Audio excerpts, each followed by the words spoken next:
I created a video, and up to date that video got 4 million views. Wow. On the next episode of Industry Today, Harriet Ngók opens her world, not in fragments, but in truth.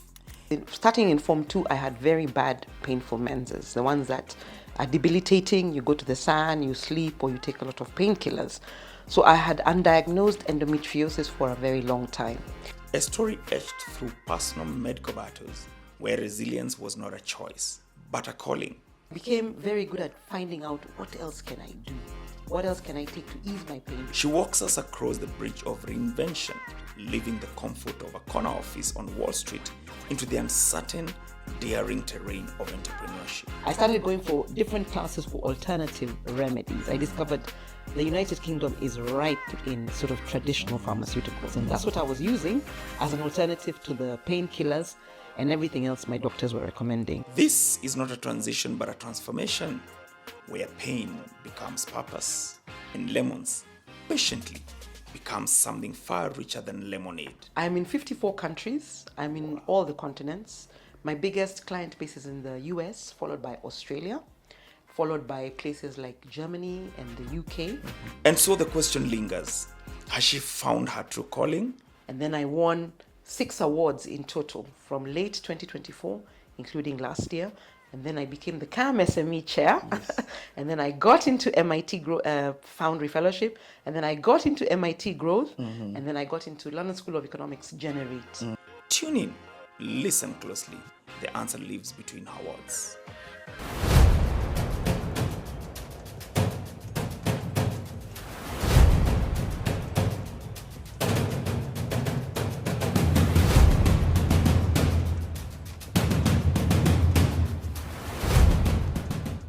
Hello and welcome to yet another episode of Industry Today, one of the first for this year. And I'm so delighted that we could be having this once again this year. My name is Lawrence Jenga. I'll be your host for this podcast. Remember, Industry Today podcast is a production that brings you all the aspects of manufacturing, from the trends that are happening within the sector, the challenges, as well as the opportunities that are happening within the sector. And today we are very much privileged to be having one of the most outstanding women of the year, manufacturer, Miss Harriet, who needs no introduction actually, who's been a very big proponent for reproductive health, looking at organic and traditional ways of dealing with our issues as Africans, as the world. And we will be listening to your story. And I think I will just want to welcome you to this episode of Industry Today. Very happy to have you. And maybe you could just introduce yourself to the audience. Sorry. Thank you so much for having me, Lawrence. Yes. This is fantastic. I'm really honored. My name is Harriet Ngók. I'm the CEO founder of Harriet's Botanicals Limited. We're a company that manufactures and retails traditional indigenous medicine and pharmaceuticals, traditional pharmaceuticals, for the urban African and diaspora markets. I am also the CAM SME Hub Chair starting last year, October. And indeed, I am really excited to be here. Fantastic. And we're looking forward to have a very candid conversation. Especially, there are so many people who are looking out there, looking up to you. Others who want to start businesses. Others maybe who've started businesses and they've maybe felt some few challenges. And I know this would be an enriching conversation. Thank you. Harriet, let's start from the beginning. Okay. And perhaps maybe this would be a good foundation. Maybe you could just take us through maybe your early days, maybe how you went to school. I noted that you're a professional in the legal and finance sector. Yes. And then also maybe just tell us your early days, what influenced you right up to when you started thinking of starting this business. Okay, thank you so much. So early days for me is I think I was raised in a household that was quite academic. My father was a PhD and he was like a career person in the civil service. And my mother was also like one of the first people to get a degree coming out of where she came from. Wow. And that's at University of Nairobi in commerce actually. So I think with hindsight, when I think about it, our home was very academic and very ambitious. And I went to school, I was born in Nairobi actually in 1974. And I went to school at Loreto Convent Musongari. And I remember we were always being pushed in the house to do well, to excel.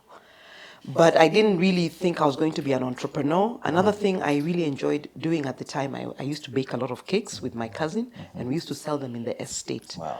So I would say I was introduced to sort of this idea of money early. Yeah, the entrepreneurship spirit started early Yes, on. yes. And I think it just sort of like follows. It follows on depending on what you see your parent doing. At the time, my mom worked at East African Industries.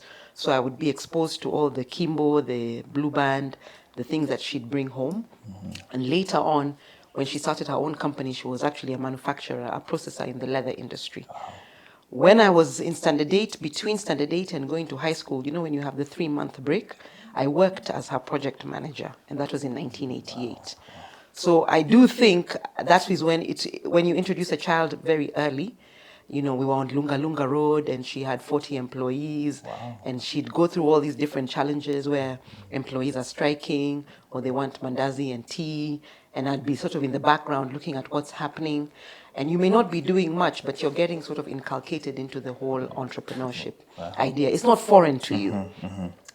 I went on to Alliance High School, Alliance Girls High School, different from the other Alliance High School. Yes. So then from there again, I wanted to do law. I do remember, first of all, I wanted to be in mass communication. After speaking to people, they said, yeah, you know, law is just more glamorous. So we used to pick careers based on what other people are saying. Yes. In my time, it was law, accounting, medicine, and engineering. Nobody wanted to be a chef. Nobody wanted to be a DJ. Nobody wanted to be an entrepreneur. Yeah. Entrepreneurship still had the stigma of something that you do when you don't have anything else to do when you're retired. Yes. I went on to London School of Economics, and that's where I did my legal in mercantile law. I also did international banking and finance law for my master's. And then again, I was attracted to Wall Street. I thought it was very exciting. So for me, I just wanted to be that girl who's like on the stock market floor, ringing the bell, running around, booking trades. I didn't know anything about the industry, but it was what we were talking about as peers at that time. So that's sort of like... Oh, fantastic. Yeah. And now, we're now coming back to your business. At what point then did you think, or what triggered you to start, venturing to entrepreneurship, or what was the trigger really, and that shifted you to start thinking of, establishing such kind of a farm? So I wasn't interested in manufacturing, in entrepreneurship at all. What happened is, starting in Form 2, I had very bad, painful menses, the ones that are debilitating. You go to the sun, you sleep, or you take a lot of painkillers. So I had undiagnosed endometriosis for a very long time. And what happened is, not university, but when I got this job that was so demanding, I was working at JP Morgan, I was always being affected by my period. And you see, because it's a male-dominated environment, you can't really confide in anybody. So you suffer. For 1 week, you're in intense pain, and you're taking way too much painkillers. So that was when I was introduced to the whole painkiller saga. And that was when we're taking the ones that are prescribed, prescription-only painkillers, the better pins of this world, the ones with codeine. So because you're very few women in the office and you don't really know what's going on, you're suffering silently. So I became a researcher for independent, because once you've taken the painkillers, you can't take more on that day. I became very good at finding out, what else can I do? What else can I take to ease my pain? Because I have to be in the office at 7. Yes. Maybe I'm leaving at midnight, and I'm bleeding the whole day. So I'm losing a lot of energy. Sometimes I used to hide in the disabled toilet. That's how I discovered, because then you can go and have a rest there as you're going through your madness, so to speak, yeah? So I then used lunchtime, I'd go to Neil's yard, I go and learn about essential oils, because the idea was that you could get a castor oil pack and put it on your belly. Then I started going to classes for how to make essential oils. It's cheaper to make them. How to make remedies, like you get the herbs, then you mix them into a powder, then you get the little pills. So my home was like a little pharmacy. I was already making all the different flower essences.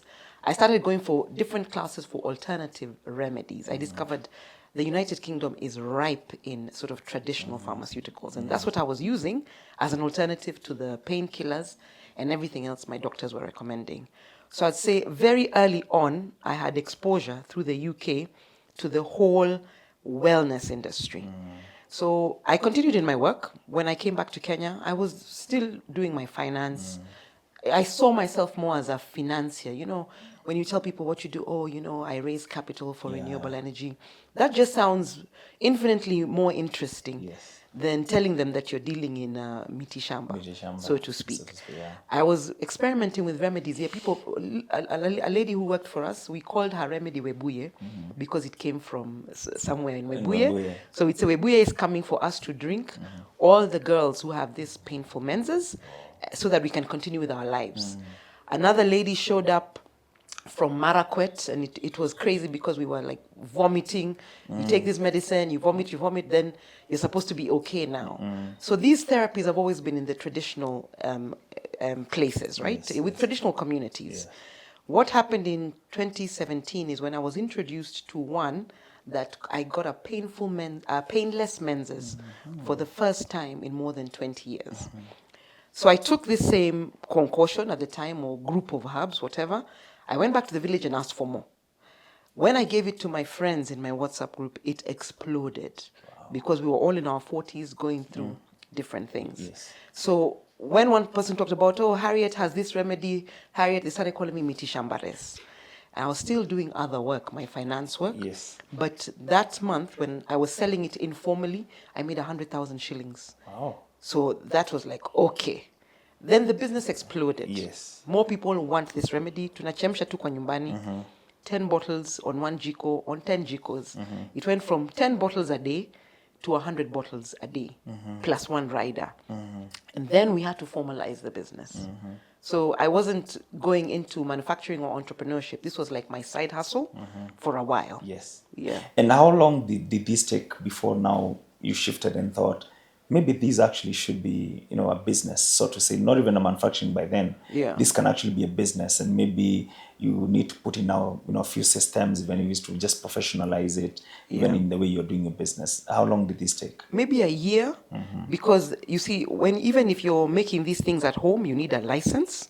So I remember Nairobi County got involved to tell me, you cannot do this at home without a license. The minute you need the licenses, the minute now your rider is carrying bottles of this across town and they get stopped and they asked what it is. And then the fact that whenever you put something like this, like an ad, not an ad, but I did a video because I was fed up of people asking me this is now the on same social questions. media. Yeah, on social media. I created a video. And up to date, that video got 4 million views.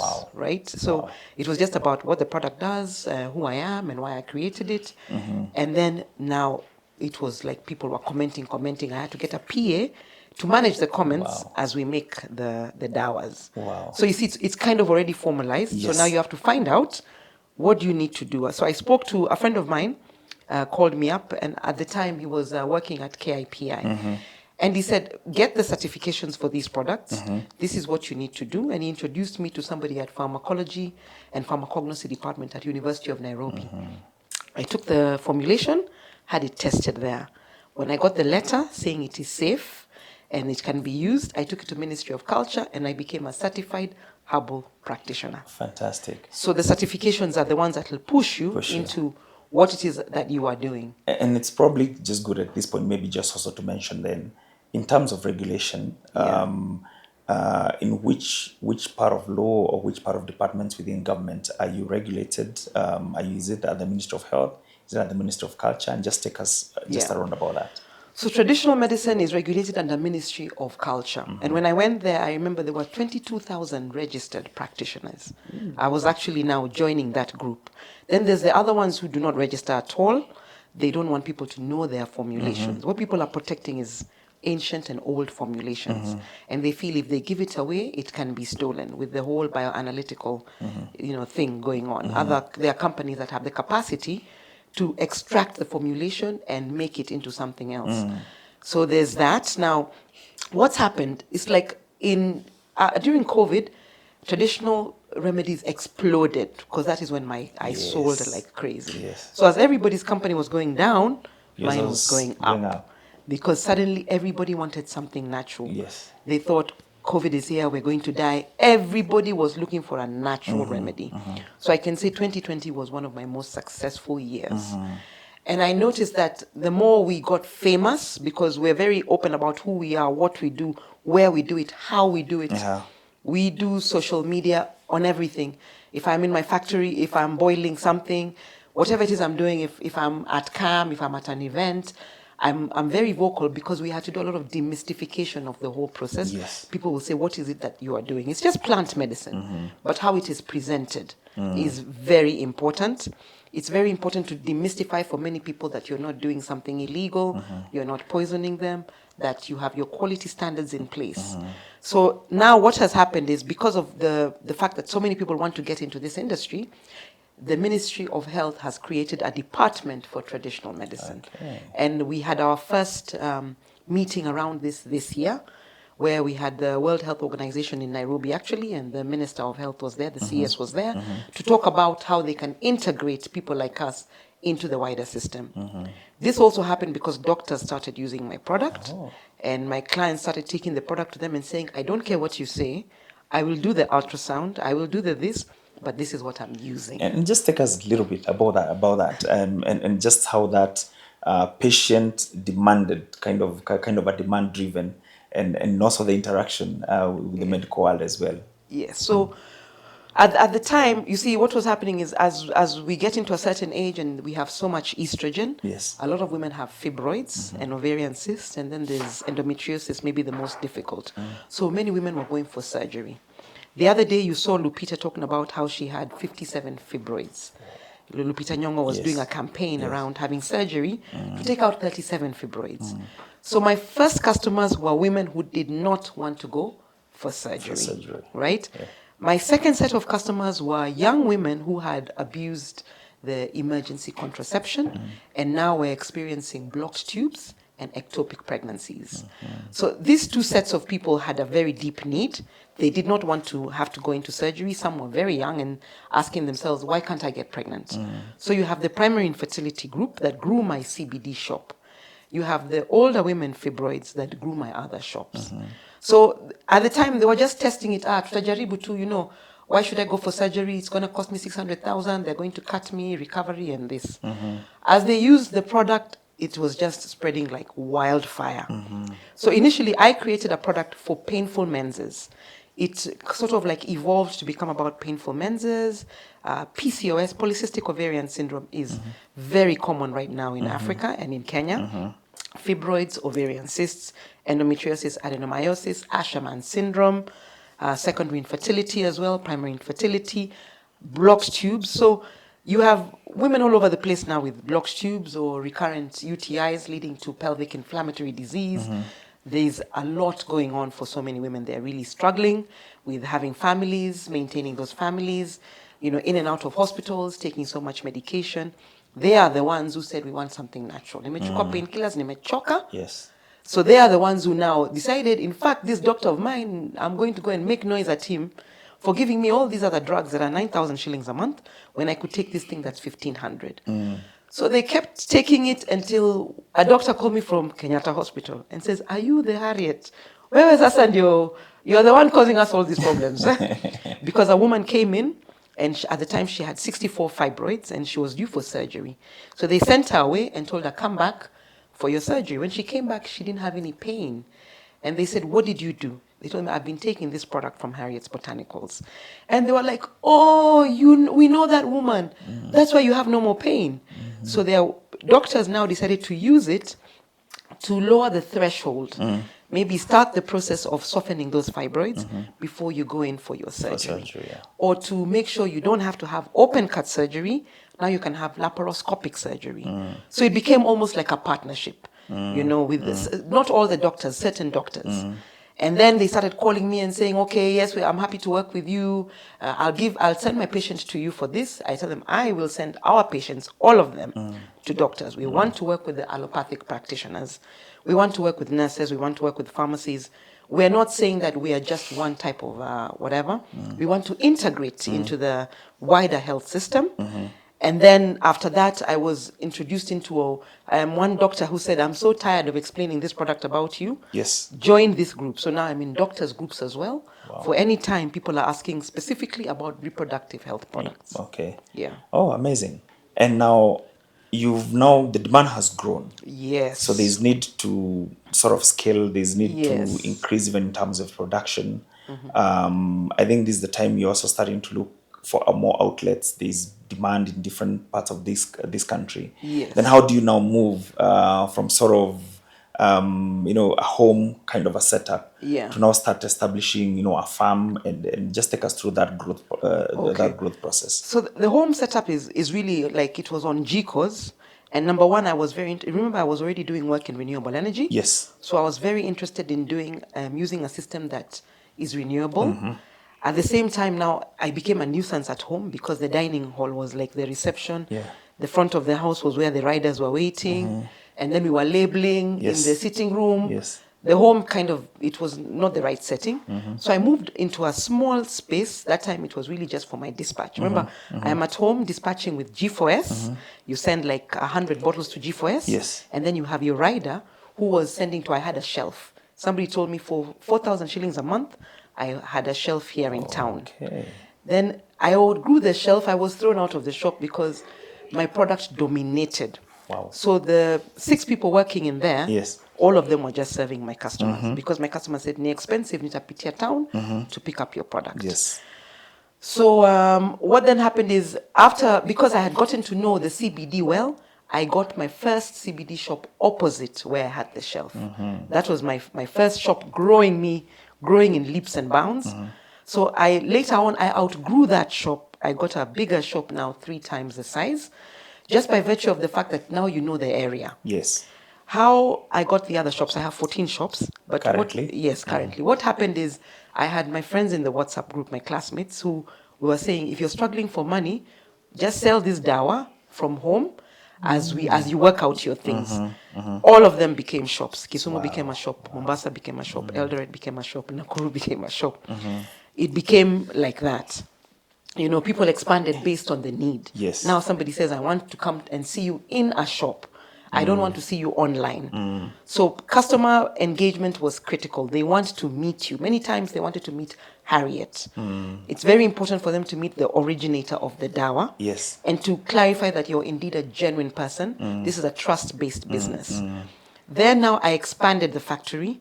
I decided to model the milk industry. Yeah. And I got an engineer came in and built it out for me.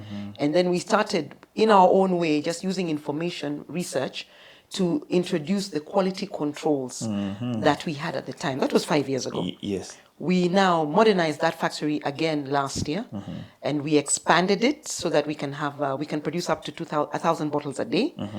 And we also put in a lab, which is not 100% equipped. So we are now moving towards Pharmacy and Poisons Board because the product is really in demand. In demand, yes. So we now are straddling between Ministry of Culture, Ministry of Health, and we're working towards getting our Pharmacy and Poisons Board license. We want to be the first herbal medicine factory that is certified by them. And because of our work and because of all this noise on social media, they themselves created a standard. There wasn't a standard for herbal medicine before. And that standard, I think, was introduced either last year or the year before last. And now we have to start meeting those standards. And that's where we are right now. Wow. Once we do that, we'll be in all the pharmacies. Yes. We're also in Healthy You, 34 Healthy You outlets. The same thing, people started going in there and demanding our product. So eventually they said, can you just stock the liquid products here? And recently we got into a supermarket, Quick Mart. Okay. Yeah, okay. 3 of them. Okay. Yeah. Fantastic. And such an incredible story. Thank you. And then I've noted now you don't have just one product. Initially you started focusing on reproductive health for women. Yes. I also note that now you're also focusing on reproductive health for men. Men, yeah. So just take us through at what point then now do you start diversifying products? What leads you to think about this, and what are these products you're also doing for men as well? Okay. And I think you have more than close to four products or thereabout? I have 34 products. 34? Yes, 34 products, 6 liquid products. The famous ones are the 6 liquid products. So what happened is, these same women in the WhatsApp group, it's like they were just my R&D. So they kept on saying to me, you've given me something to treat me. Why do you assume I am the problem? And where this formulation came from, Harriet, there must be a formulation for men. And so I went to look one for men, right? To say, you might, you're trying to get pregnant, perhaps it's your husband who has low sperm count. Yeah. Like your male reproductive health is being compromised by the environment, by the things we're eating. We're not eating the way our grandparents were eating. So the men are not as virile and as fertile as they used to be. So we are restoring original African male fertility and health, because fertility is health. You know, the more sort of like agile you are in your reproductive health, Yes. you find you're mentally healthy, physically healthy, you're happy. So the whole combination is what makes the home and the community and the society a better place. Mom is happy, dad is happy. You know, now then we focus on the children. Yes. The products for the children are mainly respiratory and gut health. You find the little babies are struggling with their tummies, with colic. We have a product for that. Then the children who are going to school come home with colds. So we have a respiratory health product. And then you'll find the woman is like very central in our marketing strategy. She's the one who walks into the shops. She wants something for herself. When she's healed, she wants something for her husband, for her brother, for her father, for her mother, for her children, for her friends. She's in chamas. She's in WhatsApp groups. She's a very serious influencer. And they are the ones who kept on saying to me, "Na blood pressure, diabetes, why have you not?" And they come on the page and they talk to you publicly. They don't come into inbox. So you'll find every other day somebody has asked you, "Why have you not treated these lifestyle or come up with a solution for lifestyle related conditions?" And that is another product that does very well, our second best product. Okay. So because a lot of this insulin resistance is related to PCOS, polycystic ovarian syndrome, it's related to diabetes type 2, blood pressure. So this is how to now prevent you getting those. You know, if you're cleaning yourself sort of from the inside, especially cleaning your blood vessels, that's what insulin resistance is all about, making sure that you don't have it in the joints. It can sound a little bit technical, but this is sort of how, when the Maasais go around saying tunaosha damu, it's like a colloquial way of saying we actually we create insulin sensitivity. Yes. Yeah. Okay. Wow. Fantastic. And Yeah. let me ask. Now, looking back in terms of backward integration, Yeah. you have areas that resource, your raw materials, so Yeah. to speak. Yeah.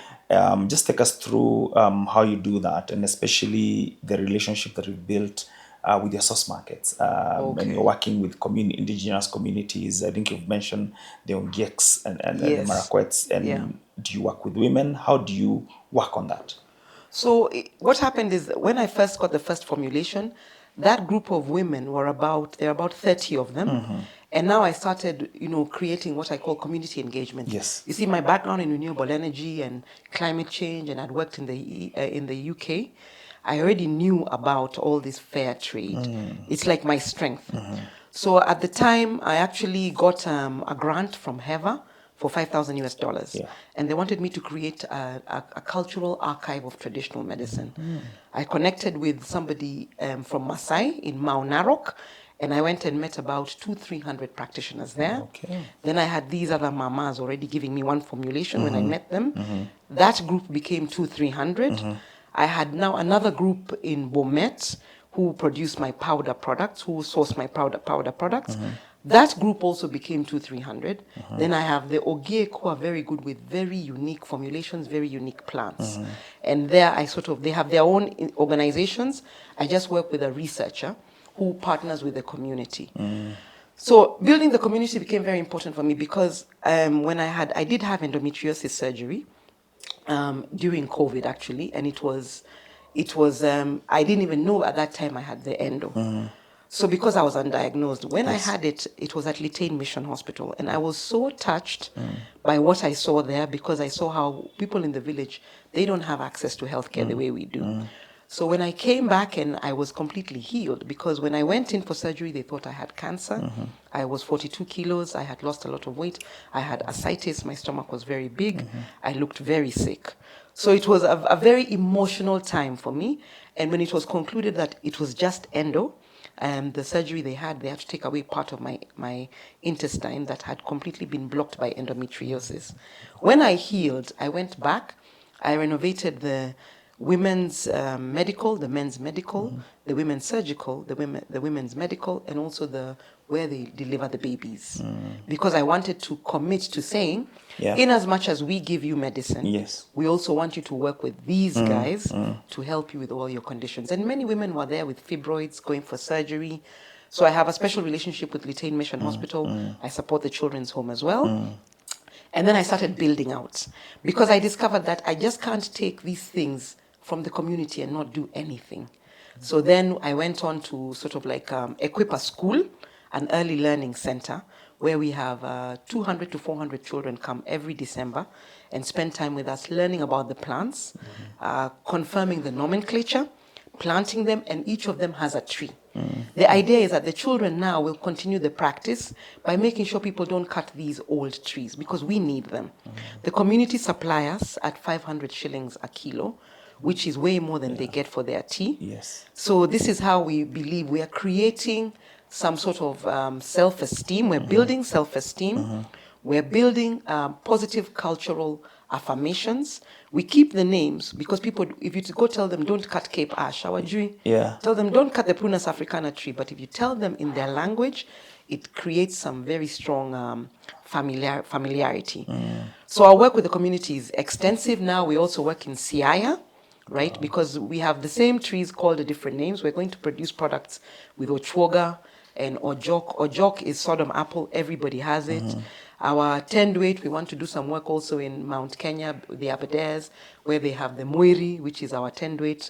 We are doing work in Kilifi because they're very big with Sagawaita, Omdunyu. The idea is to create a company that is Kenyan, but to retain the names. I mean, I think people are they feel good when they hear these traditional names. Like Kiondo is no longer belonging to one community, or, Mokimo, Nyoyo, or Githeri. Yeah. Githeri is now a national dish. So people want that kind of thing also in their natural medicines. Fantastic, fantastic. Such an inspiring and incredible story.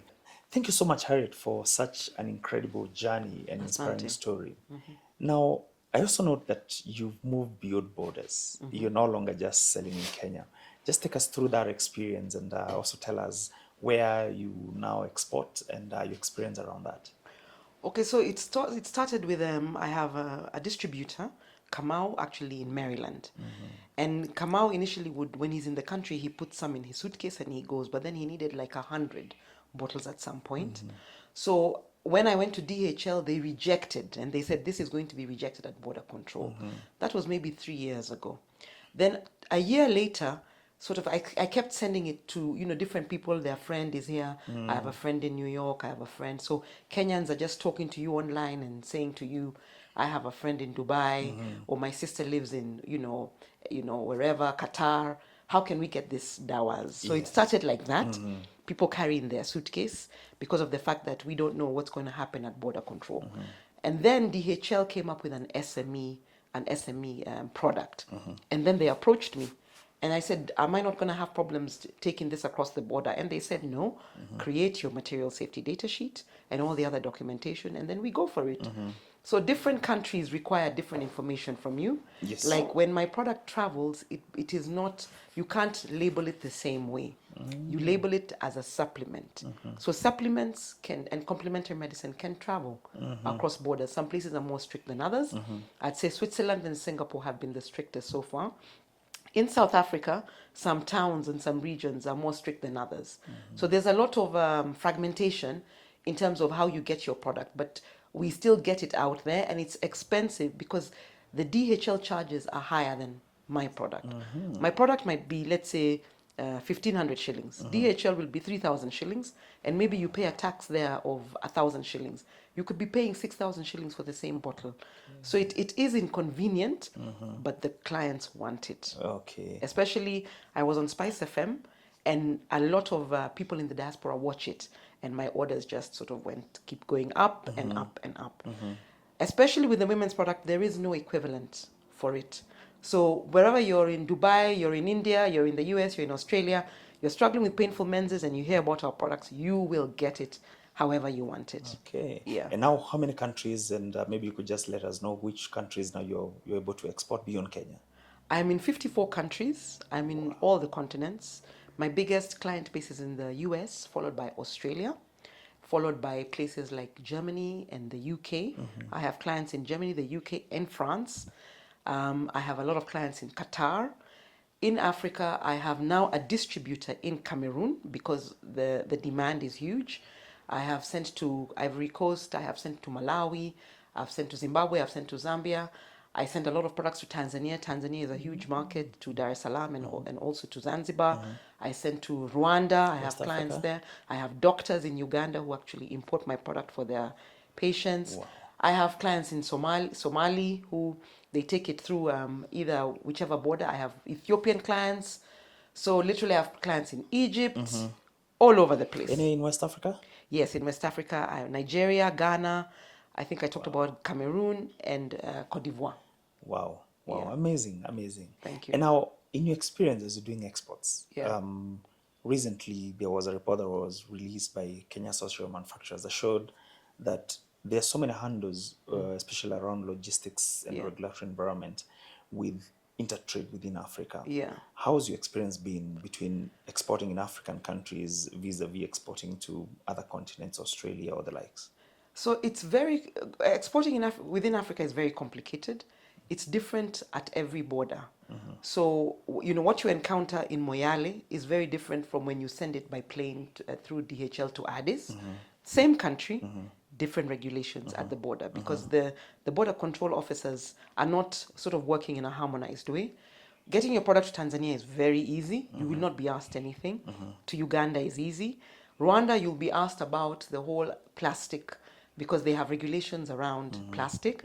So you must be sending products that are compliant with what they have there. So you see, in Rwanda, the problem is not the product, it's the container. Yes. In another place like South Africa, they want it to be strictly pharmaceutical, right? So you have to sort of meet a very high threshold, especially in the smaller towns, right? So it's different everywhere. I mean, it feels like a very exciting journey. You don't know if your product will get there. You don't know if it will come back. You don't know what your customer will pay. So you have to do so much work between when you pick up the phone and talk to them and when they get that product. And you must ensure that it works. Because now if you send a product and they say it's substandard, you are in serious trouble. Because social media is where people come and say exactly what they feel. Absolutely. And they know that, the CEO will see that I have posted this and she will rectify. So that's critical. It has really fed back into our research, into our customer service, our customer experience. We spend a lot of time in the journey between when you place your order to when you receive your product. Your product, yeah. And talking about that, and also just looking backwards as well, looking back and ask yourself, are you also able to go beyond Kenyan borders in terms of getting your raw materials? How tough or how easy is that be? I mean, we know, for example, Congo forest is renowned worldwide for having some of these indigenous trees. Have you been, have you tried to source from those have. markets, and how has that experience been? Yes, so there was a time I did work in the DRC way before for a short while, and I met somebody there, a traditional healer, who gave me products just to come and try. I was still in that experimental phase. Yes. But now when I tried to get the products across border here, it was virtually impossible because these are perishable goods. And it's got stopped in so many places. But we are still talking. We're still talking around how can we do the formulations. For us, what's important is first, where do we do the formulation? So beyond even getting the raw material, where you go to test it, the labs available, the formulations, the infrastructure available for you to create a marketable product, for you to meet the regulations. You will encounter a lot of challenges there. So you have to have a plan, like this is how I'm going to do this, this is how I'm going to do this. I'm going to spend more time in the marketing, in the educational piece, and then I'm going to identify labs that are sort of pocket friendly, or maybe send your products out of the country. Yes. So I got accepted to the MIT Growth Program and the MIT Foundry Fellowship. And just based on the work that I have been doing and the success I've had here locally, I am sort of perceived as one of the entrepreneurs who potentially could become a unicorn or a camel. Yeah. I can potentially be a very big company with the right support. They took me to the Bangalore Bio-Innovation Center. So that was fantastic, just looking at what the possibilities are. And you see, if you partner with them, they will open the bio-innovation corridor for us. Yes. And also through Kenya Association of Manufacturers, through the Nairobi Stock Exchange, I was introduced to Business France. And Business France have been very supportive. They are taking me, I'm traveling to France actually September, October, and I'm going to see different bio-innovation clusters that I can partner with to show me what I would need to do here in Kenya, and also to walk me through the EU innovation corridor.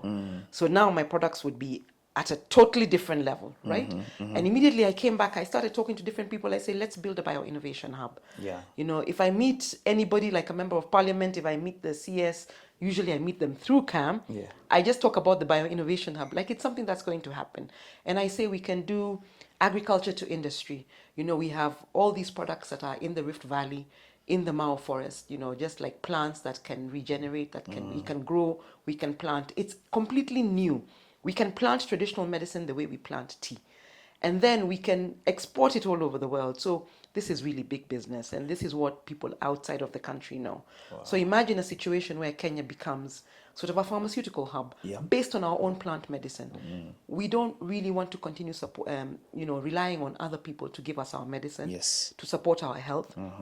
We want to live like our great grandmothers and our great grandfathers, to be powerful Africans, you know, more independent. It's sustainable. And this can free up some of the money that we use to import generic medicine. So I'm convinced, you know, we have the brains, we have the engineers, we have the pharmacy students, we have the universities, we have the space, we have the plants, we have the people. I don't understand why we cannot, you know, build, you know, locally to export globally. Absolutely. The way we do our tea. Yes. Yeah. Incredible, incredible. Harriet, I must ask you this. Yes. I'm sure definitely you of course have a purpose for your business, for your life as well. Do you feel like you've achieved your purpose, or do you feel like you're on the journey to achieve that purpose? I feel I have achieved my primary purpose in terms of being financially independent and doing what I love, Yes. and actually gaining revenue from it. So sort of I can afford myself and I can afford my family. It was very big on my mind, especially when you live in a developing economy. Sometimes you feel like you're living on the edge. So in terms of creating something of value to myself and my community, yes. So I am now in legacy building. Yes. Because I want to be able to sort of take this thing to the next level. When you think of an education, you know, when you're in school, you never think about the fact that you could be first generation educated in a university, and it's an important thing. So if you're second generation educated like me, you should be able to do more than what your parents did. If your parents set you up sort of to excel in school and excel in life, you should be able to build schools, build hospitals. So my legacy is to do those kind of things. If I can take that school to the next level, you know, I want, you know, to find people in the village. I'm very focused on the village. I just feel that is where there's underserved communities. What if those communities could take their botanicals and convert them into something that they can sell outside of the country? Yes. What if you can have people like avocado is the most obvious one. What if you could process it into oil and brand it right here in Kenya? What if you could take the pineapple that we grow and make it into chutneys, brand it in Kenya, and send it out and add value? What if we could become that kind of country that agriculture-wise, we are so innovative? You know, we become like Egypt, what they do in the desert. If Egypt can do what they do, you know, in a desert, what can we do here where we have rainfall and beautiful, you know, beautiful mountains, and we have rivers and we have lakes and we have the sea? So there's so much potential. My skincare line is derived of the fact that I wanted to create another botanical product that was not ingestible. So and using again the name, so I have skincare made of aloe. I use like yellowbacked acacia. I use the African croton. So, you know, I use the African olive plant. So I want to be able to do the same in different communities. I feel like, you know, the Mirai and the Mogoka, those can become botanical medicinal products with a little bit of research. So my eye is really on sort of giving this knowledge out. You know, you sort of, you don't want to die with too much knowledge. You want to create the knowledge and give it out for free. And I'm very active on social media talking about my ideas all the time, so that other people can pick up on them and make them bigger, better, and stronger. And, you know, Africa is the future. You can see now that sort of everything is turning back towards us. We don't want to be exploited a second or a third time. We want to be sort of poised at the cutting edge of innovation, technology, and AI and everything else. Amazing, amazing. Thank you. I must ask you, in your journey for this business, have you had a challenge or challenges that you look back and say, had the entire overcome this challenge, probably Harriet Botanicals will not be here. What is that one big challenge or setback maybe that you ever faced, and how did you overcome it? I think for me, the biggest difficulty here was proving to people that we are a legit company and that we are doing our things legitimately and we really believe in the well-being of Kenyans, right? Because you're dealing with mitishamba, which has a negative connotation, even the name, Yes. right? So, when you call it plant medicine, and all these European countries have their apothecaries, and the Indians have their Ayurveda, and the Chinese have their Chinese traditional medicine and manufacturing in big factories. It's only in Africa that traditional medicine is sort of suppressed, right? So first of all, overcoming the stigma, that took me 2 years.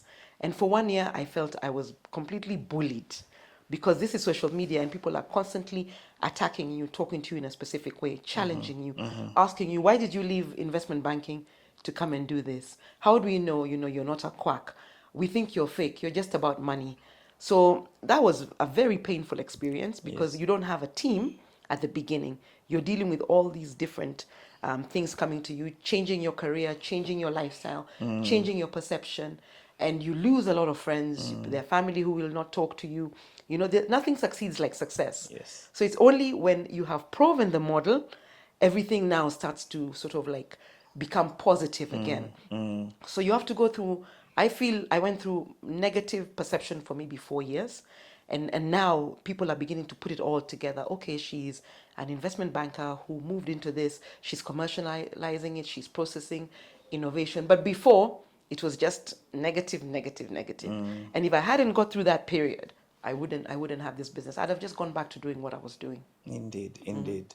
And now, on the contrast, what is one of your happiest moments? I would say last year was just fantastic for me when I built the new factory, and then I won, winning women innovator of the year from the Kenya Association of Manufacturers was like, I had such a year in 2025 because first I won SME of the year, the year before in October. I rushed for 3 months. I just worked on renovating. I said I'm going for another award. I won that one, Innovation of the Year, Women in Manufacturing, and then I won 6 awards in total from late 2024, including last year. And then I became the CAM SME chair. Yes. And then I got into MIT Foundry Fellowship. And then I got into MIT Growth. And then I got into London School of Economics Generate.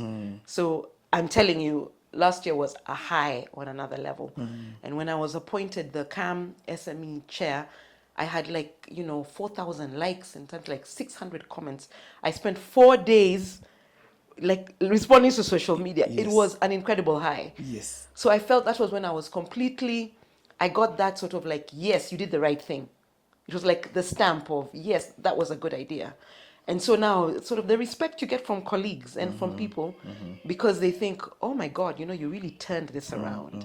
It didn't look so promising at the beginning, Yes. but now it looks like what you're doing is really valid. Absolutely. Yeah. And I think we will have to look for another day to actually go through, your journey as the KM SME Hub Chair. Yeah. And also the areas that we work around that. Yeah. But I cannot let you go without asking you this. You're a woman you're a woman founder. Yeah. And an entrepreneur. In a nutshell, how tough or how easy is it being a woman entrepreneur, especially in Africa and in Kenya? I would say it's very tough. It's as tough as being a male entrepreneur, sort of, because you have to really build the resilience. You have to build your identity. Identity is very important because people are expecting you to be doing one thing, Yes. and you're doing another thing, right? So there'll be times you're not respected. You're standing in the room. Even your own employees may not respect you because you're a woman. They may not listen to you. You might have more staff challenges. You have to build so much internal capacity before you build external capacity. So the challenge is really what's going on in your head all the time. Remember, you're responsible for the employees. You're responsible for the community. Yeah. If that product doesn't get off the shelf, it is you. Something goes wrong in the market, it is you. So really, you are 24/7 plus always alert. Yes. You have to build a lot of capacity in terms of what you can cope with. Your shocks, your shock and your stress system must be very robust. Absolutely. And one of the things that when you're a young, entrepreneur or doing business is also looking for somebody who can handheld you, Yeah. and probably have you had any experience or request for people maybe who would want, to be a handheld? Yeah. Maybe do you have any program or any people that you actually are holding their Yeah. hands? Yeah. Maybe you can just tell us So about I that. would say I actively mentor 20, actually most of them women who are in business in either retail or manufacturing or any other business. Whatever you're doing, I want to support you. That support could just mean having a conversation once a week or a long conversation once a month.